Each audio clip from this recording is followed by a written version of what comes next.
오늘 새기는 아침 역대하 31장 지속적으로 받은 은혜를 유지하는 길, 지속적으로 받은 은혜를 유지하는 길이라는 제목으로 잠깐 은혜 나누기를 원합니다. 역대하 31장은 하나님의 백성이 신앙 계획을, 하나님의 백성들이 자기 신앙에 대한 변화 또 개혁이 마무리가 되어 가고죠. 특별하게 6월절 절기를 지켜가는 가운데서 일시적으로 그런 부흥의 역사들이 일어났죠, 지금.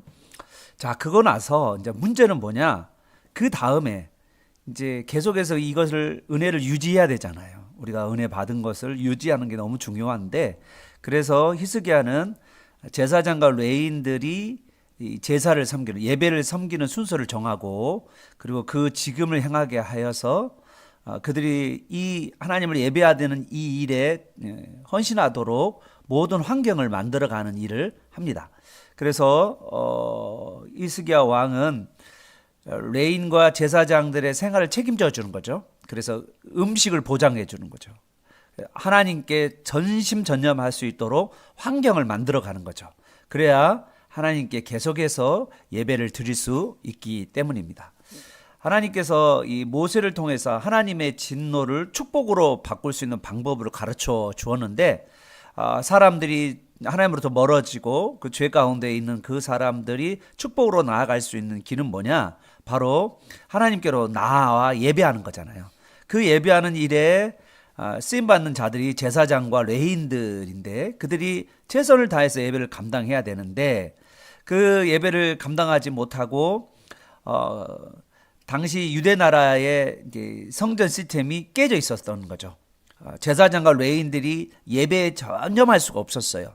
백성들의 마음이 하나님을 떠났기 때문에 헌금하는 사람이 없고 11조를 드린 사람도 없었어요.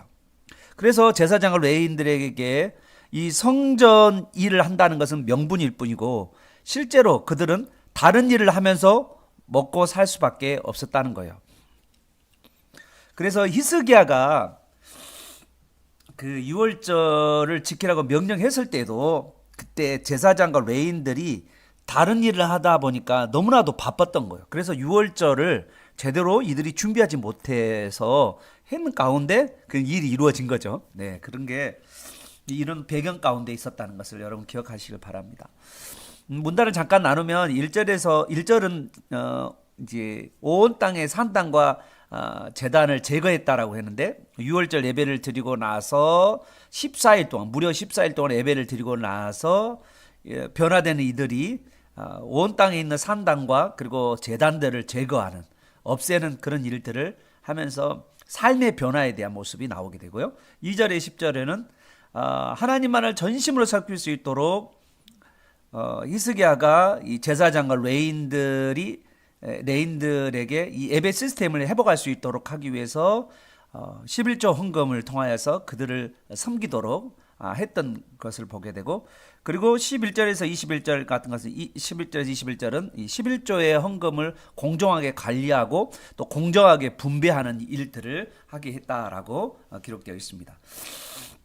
1절에 보면 이게 1절이 제가 봤을 때는 30장에 분류된다고 봐야 될 것 같아요. 30장에 6월절을 끝마친 이후에 어떤 일이 벌어졌는지라고 했을 때 30절에 해당되지 않을까 하는 그런 생각이 좀 듭니다. 그러나 1절에 보면 이 모든 일이 끝남에라는 말은 6월절 행사를 끝마쳤다 그 말이죠. 절기를 다 14일 동안 마치고 나서 거기에 예배드린 모든 북이스라엘 사람과 남유다의 모든 무리들이 이제 집으로 돌아가는 거잖아요. 그 집으로 돌아가는데 유다 여러 성읍에 이르러 주상을 깨뜨리고 아세라 목상을 찢으며 그 다음에 유다와 베냐민과 에브라임과 므낫세 온 땅에 산당과 그리고 제단을 제거하는, 그런 없애는 일들을 했다라고 말하고 있는 거죠. 우상을 제거하되 유다 지경만 아니라, 유다가 아니라 북이스라엘의 에브라임과 므낫세 온 땅까지 이 산당 그리고 기둥처럼 세워져 있는 우상 그리고 아세라 목상들을 다 깨부셨다라고 말하고 있는 거죠. 사실 지금 히스기야 때 되면 이 주변의 모든 나라들이 아수르 나라에게 거의 다 멸망해 버렸거든요. 지금 남아 있는 게 지금 남쪽 유다 나라 이때인데 이때에 지금 주변에 이 백성들이 주변의 다른 신들을 섬긴다는 것은 우스운 일이에요. 왜냐하면 이미 다 망한 나라잖아요. 그러니까 사실 그들이 헛된 우상이라는 사실을 깨우친 거죠. 그리고 오직 유월절 어린 양이신 그걸 베풀어 주신 그 하나님만을 섬기겠다는 게 마음에 굳게 이제 결단을 했던 거죠. 그래서 이들이 이제 이런 모든 주변에 있는 우상들을 다 깨부수는 그런 일들을 저질렀다라고 말할 수 있습니다. 사랑하는 여러분, 그 유월절에 참여했던 은혜 받은 백성들이 그냥 집으로 돌아가지 않고 뭔가 결단을 했다는 것 자체가 중요해요. 뭔가 삶으로 옮겨갔다라고 분명하게 말하고 있는 거죠. 그것도 자기가 억지로 한 게 아니라 자발적으로 자기가 이제까지 좋아하고 사랑했던 우상을 단번에 제거하고 없애는 자발적인 역사가 일어났다는 거죠. 여러분 신약에 보면 세례 요한이 그런 이야기를 하잖아요. 회개에 합당한 열매를 맺으라. 변화된 삶이 뒤따라야 된다라고 말하고 있죠. 너가 회개했다라면 변화된 삶을 뒤따라야 된다라고 말씀하고 있는 것이죠. 그리고 나서 이스라엘 사람들이 다 각성 기업으로 돌아갔다라고 말합니다. 하나님의 은혜를 받는 자들은 하나님 은혜를 받는 사람들은 은혜를 경험하면 그 은혜로 좋았다. 나 감동이었다. 거기에 머물지 않고 삶의 결단과 순종이 당연히 뒤따르게 돼 있다라는 거죠. 우리가 받은 은혜는 그 이후에 삶의 결단과 순종의 열매로 맺혀지게 되어 있다는 것입니다. 그저 감정적인 흥분이 아니라 참된 은혜를 사모하는 거죠. 그 은혜를 받는 자는 내 마음에 자발적인 순종과 결단이 일어나게 되는 것이고 우리 삶에는 변화의 삶을 살 수밖에 없다는 것이죠. 내가 사랑하는 죄와 우상을 미워하게 되잖아요. 이제까지 사랑했던 거기에 끈끈하게 붙잡혔던 내가 이제 내가 섬겼던 모든 우상과 죄들을 제거해 버리고 나서 그에게는 하나님의 말씀을 따라서 순종하는 그래서 그 삶을 유지해 갈 수 있다라고 말씀드릴 수가 있습니다. 또 한편으로 히스기야가 중요하게 생각했던 것은 이게 이제 한 번의 유월절 절기로서 모든 것이 끝나서는 안 된다는 생각이었죠. 히스기야에게 있어서는 이게 이스라엘 나라 안에 이 북과 남쪽 나라 안에 전체적으로 이게 계속적인 지속적인 하나님을 찬양하고 예배하고 또 하나님께 기도하는 그러한 운동들이 일어나야 한다는 생각을 했던 것 같아요. 그러려면 여러분 제사장과 레위인들이 성전 예배에 전적으로 봉사해야 되는데 지금까지 사실은 제사장과 레위인들이 전적으로 성전에 봉사할 수 없었어요. 왜냐하면 성도들이 헌금을 하지 않았기 때문이죠. 그래서 히스기야는 정말 이럴 때 성금이 없고 돈이 없고 그런 상황 가운데서 어떻게 할 수 있을까라고 어떤 방백들 지도자들과 이렇게 의논했어야 하는데 그런 의논을 안 해요. 안 하고 오히려 히스기야가 뭐냐면 제사장과 레위인들의 조를 짜가지고 무조건 성전 봉사하도록 명령을 합니다. 여러분 예배를 지속하도록 하기 위해서 제사장과 레위인의 이 순서가 있거든요. 순서가 있는데 그 순서를 정하고 그 정비된 그 순서대로 다윗 시대 때 만들었던 그 정비된 순서대로 다시 이 예배를 회복하는 운동을 하는 거예요. 사람들이 예배자로서 섬길 수 있도록 제사장과 레위인들을 세우는 작업을 한 거죠. 히스기야는요 하나님의 말씀대로 하면 하나님께서 먹을 것과 입을 것을 주신다는 믿음이 있었던 것 같아요.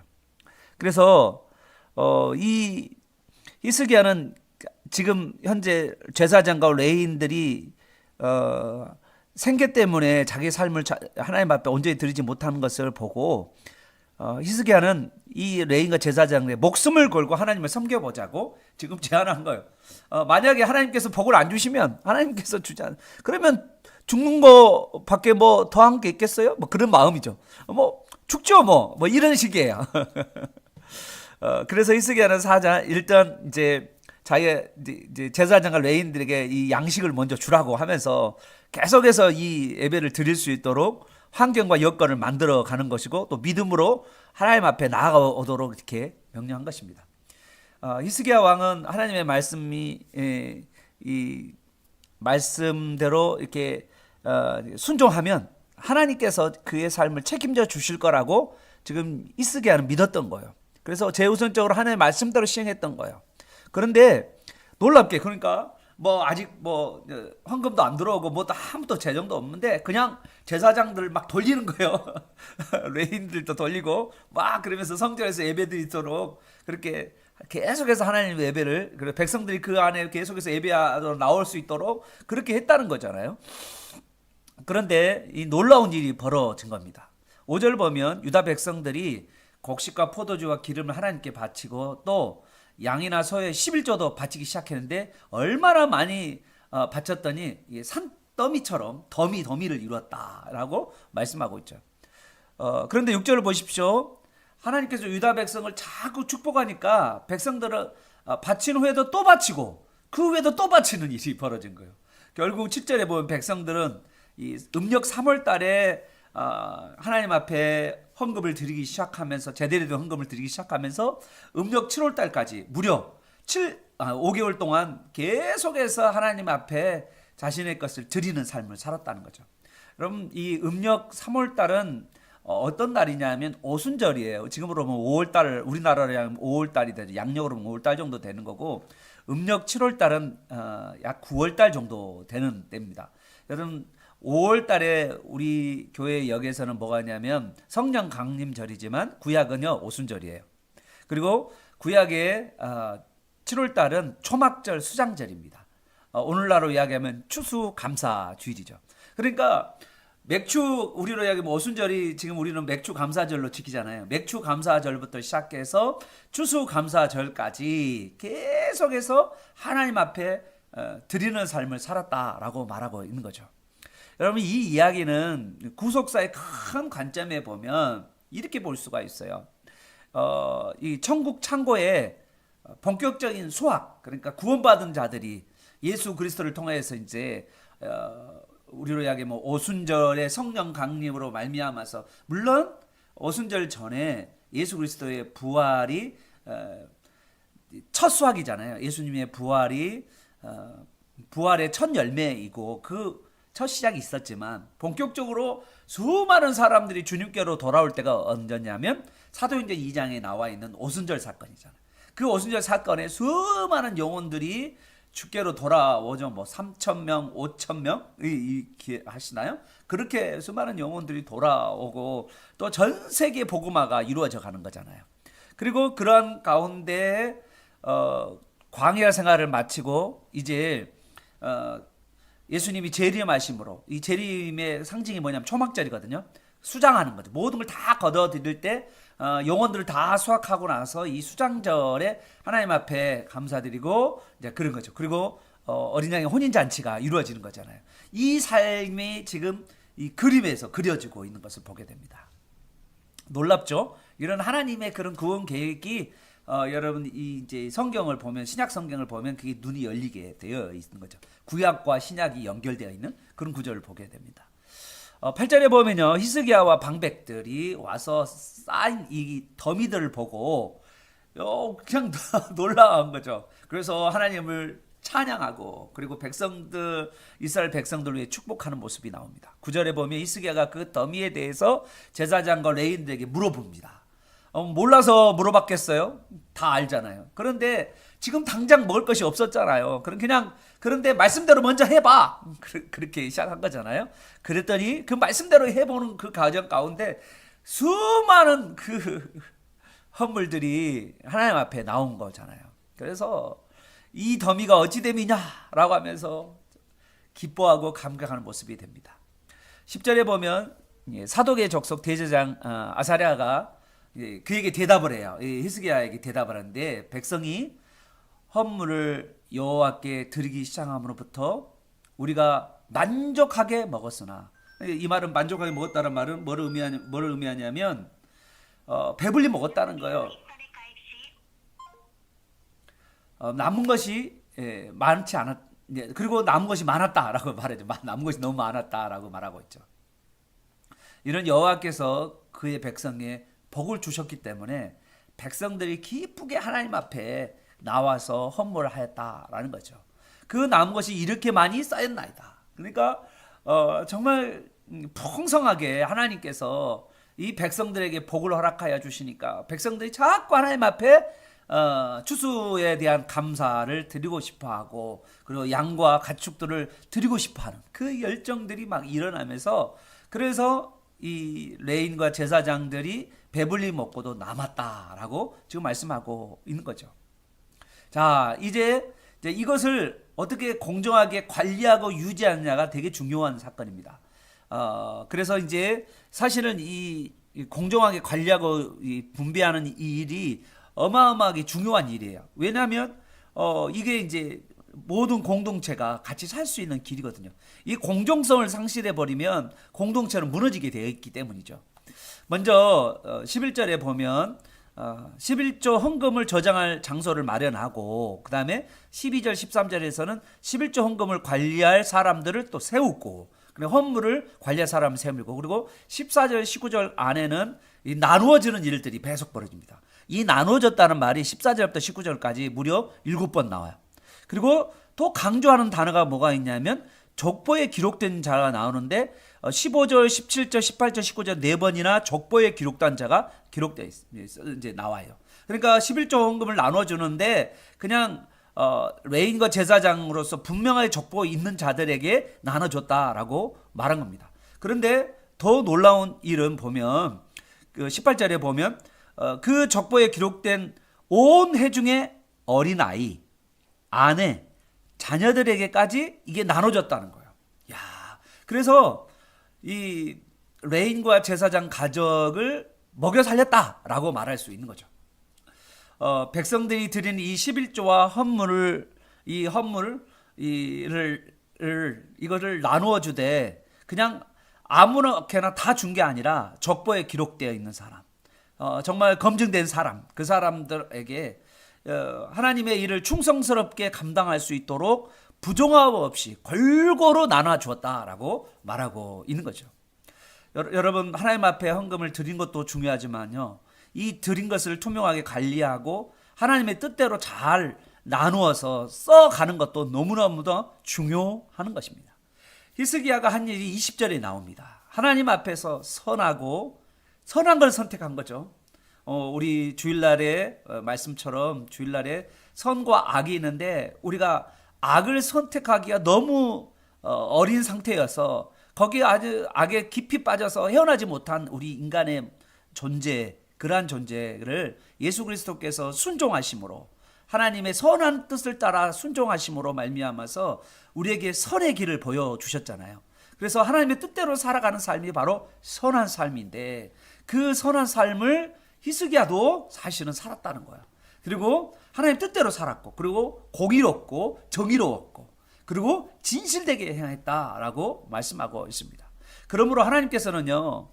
그가 하는 모든 일에 히스기야가 하는 모든 일에 은혜와 복으로 더하여 주시고 형통하게 하셨다. 그게 21절입니다. 사랑하는 여러분, 예배가 정말 중요하고요. 우리 신앙생활의 근본이죠. 근본. 우리 교회의 근본이 뭐예요? 예배이죠. 하나님 앞에. 우리가 예배가 회복될 때 우리는 우리의 삶의 모든 것이 회복됩니다. 그러므로 우리가 예배를 회복하지 못하는 그 모습은 바로 먼저 하나님과의 우선순위가 완전히 놓쳐버리는 거죠. 예배 가운데서 그리고 그 안에서 말씀에 순종하는 역사가 벌어지고 그리고 그 안에서 공정하고 정의롭게 사람들을 섬기고 베풀면서 나누면서 살아가는 이 삶을 살아가는 것, 이것이 바로 하나님 기뻐하는 선한 삶이고 정의롭고 공의한 삶이고 그러한 자들에게 하나님의 은혜와 복과 형통이 넘치게 임하게 될 줄 믿습니다.